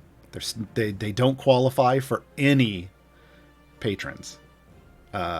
So they are a general adventure and variant use champion as well as events. Yeah, they're interesting. I linked the champion spotlight is out. You can catch it on the Codename website. I also put a link to it on my guides page on the Reddit. My guides page is now up to 99 active guides. I'll throw a link in chat. Nerds are not going to be my 100th guide, folks. I'm sorry. So I'm not doing a guide to Nerds anytime soon. I already have plans for 100. All right. Hey, guys, I just started following Gar's Guide on Reddit. The new player reference, a guided tour, is it still viable? Yes. Sean Damn Cool. Because I'm using it myself right now on my new player account. I'm following along, and I'm updating my new player reference that's on that guide page I just linked. And I'm updating it based off, what the current meta is and what the current state of the game is, and making adjustments. I have unlocked Dritz, Azaka, Dragonbait. I'm working my way to Alcoria.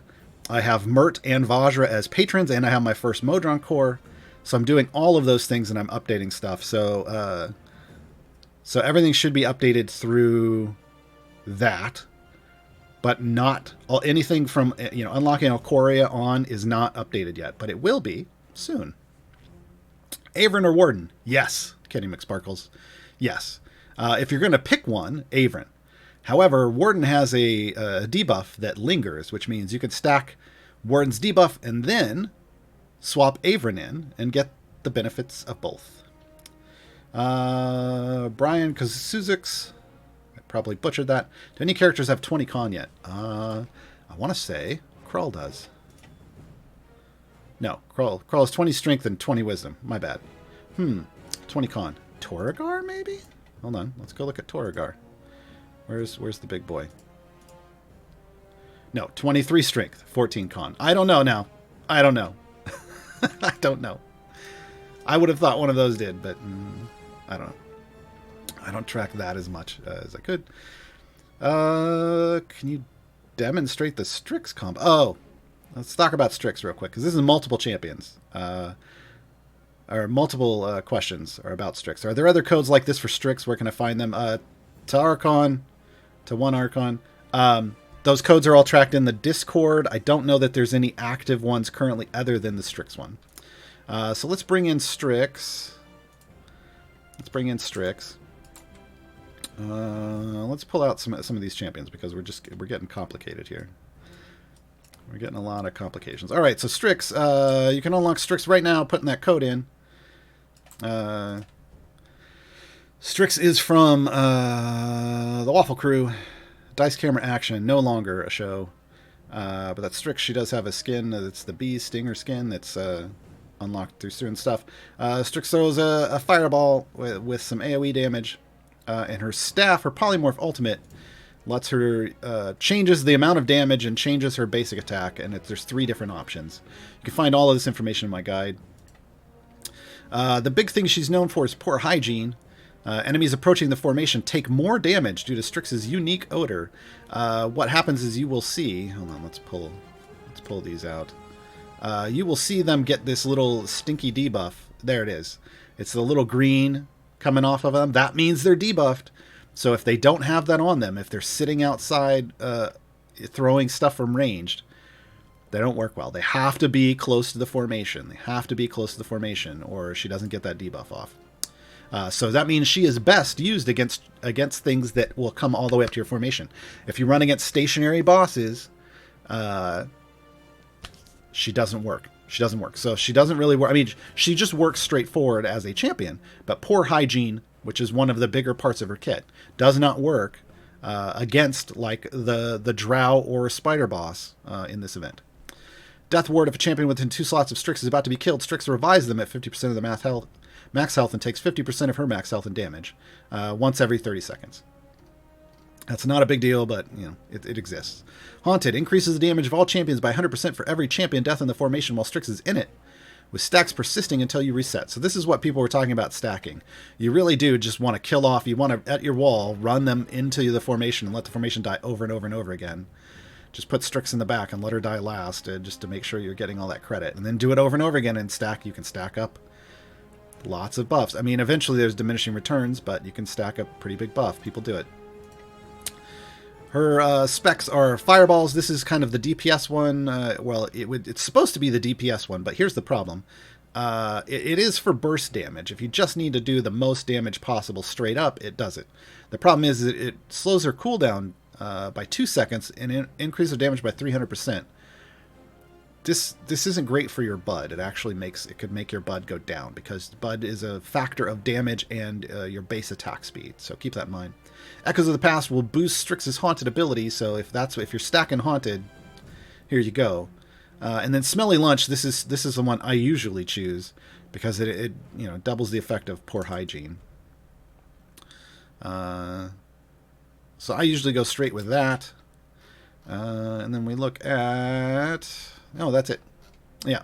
So that's kind of how... That's the basic stuff of Strix.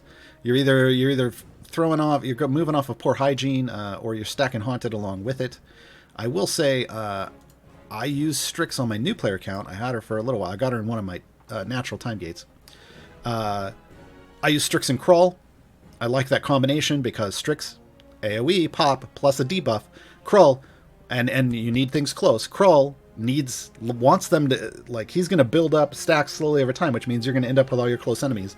The only challenge is if you end up with any ranged enemies, right? But luckily, we just got Prudence. Prudence has a kind of a magnet like Warden does, which will suck ranged enemies up into Strix's debuff range. So that's a general breakdown of Strix. If I see any more specific questions I didn't address, I'll go into that. Let me put everybody else back out here.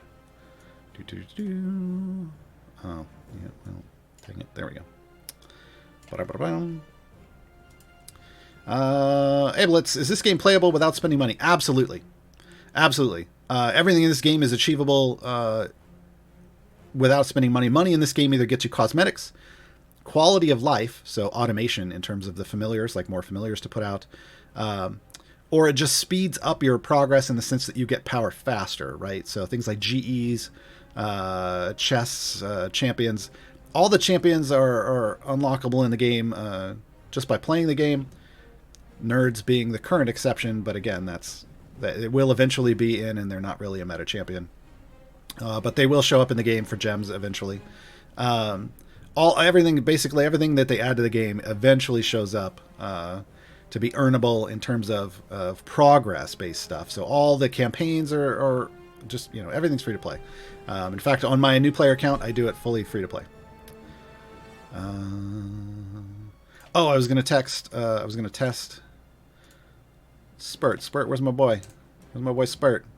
Let's kill Spurt. Let's make Spurt go Spurt. I had no haunted stacks. Now Spurt's dead. Now I have a haunted stack, so Spurt is back to working again for stacking this up. But again, it's a very slow way to stack. I mean, my cooldown is at 4 minutes on this account. Yeah, it's a very slow way to stack Spurt. Or stack Haunted. What about players not from America? How can I get the nerds? Again, try to do it online. Or have a friend in America buy them for you and get you the picture of the receipt. I had thought they were going to be codes that were in nerds boxes, and I was going to buy tons of them and give them out on stream. But that's not how it works.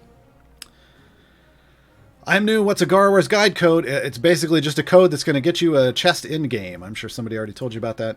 But all of these streams that you see pop up in game are going to have chest codes associated with them. But there's also podcasts and other things that have chest codes associated with them. Yeah. I finally reached soft cap. Is it better to keep leveling up your DPS or supporters or level up click damage? If you get to soft cap, really, generally speaking, you only then over level your DPS. Generally speaking. If you want to know more about click damage, I did a Gaarawarr's Guide to the Click debuff. Recently, you can find it on YouTube. You need a lot of favor for that. And a lot of the certain champions. And yeah, any nerds, I think I said this before, any nerds receipt works. It doesn't have to be the D&D branded nerds. Yeah, because on the receipt, it doesn't even say D&D nerds. So any nerds. Any nerds. That isn't a question for me. Silver and gold chests give base hero core hero items and evergreen hero items. Yes. So silver and gold, the regular silver and gold chests, like you see that I have in my inventory here, like these regular, it just says gold chests and it just says silver chests. These only give gear for, as it says, non-event champions. So core and evergreen. Electrums give it for any champion. So electrums are only available via these codes from streams and stuff. Otherwise, chests are named for who and they will include descriptions of who they give gear for. As a very new player and only having, that was a name reference, not a question reference. As a very new player and only having evergreen champions and the 3 from the last event, should I use these 3 in my basic formations? Maybe, not necessarily. Again, Turiel is a very specific use champion. Lazaps, you have other champions here for support. Potentially, like Makos is a solid support here. If you need an extra tank, then you have Lazaps if there's a multi-tank formation. But and then Corzone is just another option for you here. If you don't have Hitch, Hitch would be the competition here for. You should have Hitch. That's an evergreen champion. Hitch would be competing against Corzone, and then it really comes down to gear and what type of formation you're building. Is any of the 3 new champions really good for a new free-to-play player to push free plays? They're all mid-range champions. Again, I always recommend gearing up all of the champions equally. I burn all my bounty contracts every event on both of my accounts that I'm actively playing. I just make sure that I get everything as equally geared as possible so that I can use them when I need to. Is Dritz unlockable or do you have to buy him? Nope, Dritz is available as an evergreen in the Sword Coast adventures. I have a guide for that. It'll tell you where to get it. But if you just play through the Sword Coast campaign, you're going to unlock Dritz pretty quickly. It actually is what I consider the first milestone in the game. You get him real fast. I heard you mention that Krull and Jarlaxle did not work well together. If so, why? Because Jarlaxle always attacks the furthest enemy. Krull puts a debuff on enemies when he attacks, and then that debuff slowly builds up, which means they've moved up and are on your tank. So Krull wants a beefy tank, and then someone that's going to attack the things he's allowed debuffs to build up on. That's never going to be Jarlaxle. Jarlaxle is always going to be attacking over here, off the other side of the screen. So Jarlaxle, I mean, you could try to pop it with an ult or whatever, but Jarlaxle does not synergize well with Krull. So usually by the time, if you're using Krull, you want to switch to someone else. Krull, and if you don't have other DPS options, you've got Hitch. Hitch does say support, but again, at the top of the screen, I said, top of the stream, I did say he's a hidden DPS. Hitch and Krull work real well together. Right now, you should have just got Strix. Strix and Krull. I'm using that combination right now to do all kinds of stuff in my game. Is there a good guide on Modrons, how to do pipes and loops, or a sample in-game core? Yeah, I've got Gaarawarr's guide to... There's multiple Gaarawarr's guides to Modrons up on the C&A Games YouTube. If you're just looking at maximizing flow, there is one called Gaarawarr's Guide to Modron Flow. There are also written guides on the subreddit. A couple of the more recent ones are really good. I haven't done a written one. Is leveling up your items bad on characters? No, that's what you want to do. That's the higher your item levels, the more power that that character has, specifically for those whatever those items are affecting. What event champions are a good choice for Blacksmith? The ones that you use regularly in your formations. And then if you want to level up some, I do what's called a floor system, where I keep a minimum level for all my champions. But that's something you work on later on in your adventures, like that's a more end game thing, probably. But generally speaking, whoever you're using the most. Some champions synergize well with item levels. So Briv and Humon are the big noticeable synergizers with their speed effects. They are bottomless pits for blacksmithing contracts. Avon works really good with them because he gets multiple effects for his stuff. How do I complete the Bring the Heat achievement? Go back and watch the VOD. I explained that in detail towards the end of the first hour. I also did it live on stream yesterday on Gaarawarr's Guide to Everything in Idle Champions. How do we use guide codes? Again, you open up the shop. Up here, unlock a locked chest. And you copy paste it in here. Remember, there's a 12 and a 16-digit changer if you're trying to punch them in manually. But when you copy paste it should automatically adjust it for you. Last couple of questions. And then we're out. What is another good slot 4 champion? I only have Jarlaxle. Baloth. Baloth is incredibly strong. If you're looking for pushing power combined with gold find, you want Baloth in slot 4. Sentry is in slot 4 as well. She's a speed champion, but she does need an item level investment to make that happen reliably. So just keep that in mind. Which is the best free play to push in for faction for the event? I answered that one earlier too. I think it's either Zaps or Corzone. Turiel's is a weird bottleneck type of layout. I don't like it. It isn't new player friendly. You might be able to do good things with it if you have other options for your tanks that buff further back. But one of these two, Zaps and Corzone, they're gonna be the better usage for you for pushing deep. Is there a way to view all of your characters in one spot? No. Nope.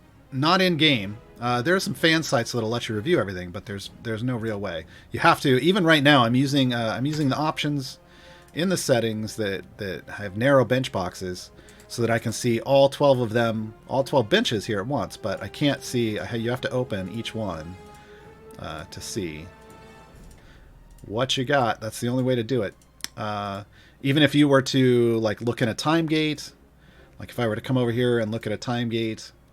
And view what's available. This isn't even showing me all my champions. This is just showing me all the time gate and event champions that ever existed.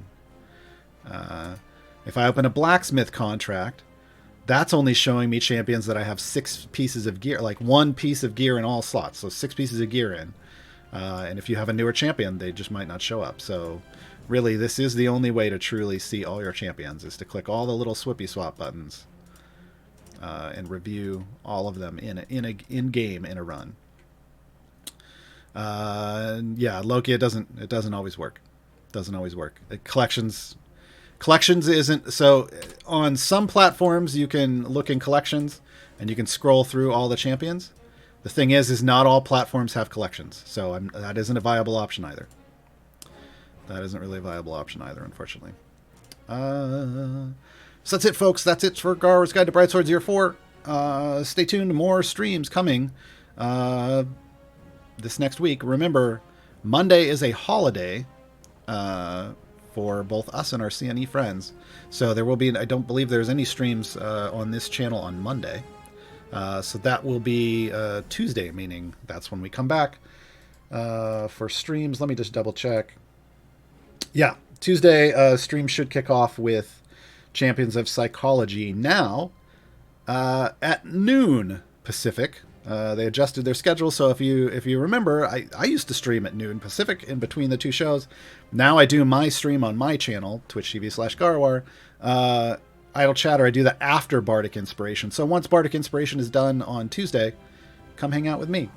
Otherwise, I will see you on streams during the week. Bye, everybody. Oh, the song that we're going out on, there isn't a song for Turiel. There isn't a song for Corzone. There isn't a song for Wolfgar.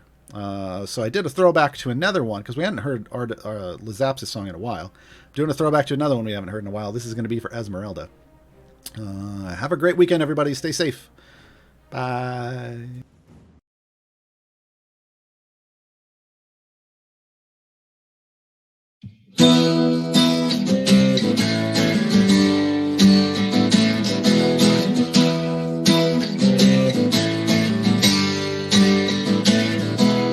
Struck out on my own, with no place to call my home, but a purpose burning bright inside my heart. Saw the mentor on my quest, so I can study with the bear. Now there's nothing left but vengeance in my car. When fate took my leg, I got up to fight again. Nothing stops me from the task at hand. Now I'm stronger than before. I stand ready for this war. Drive the undead scourge out of this land. Predators are played by my hand. I'm going where angels fear to tread. I'm going where evil goes. I'll hunt them to the end. Eternal peace for the undead. I'll send them on here. Time to make amends.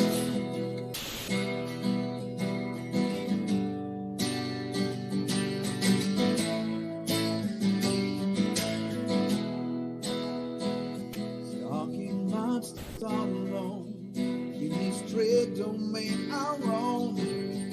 Ancient evil hounds me in.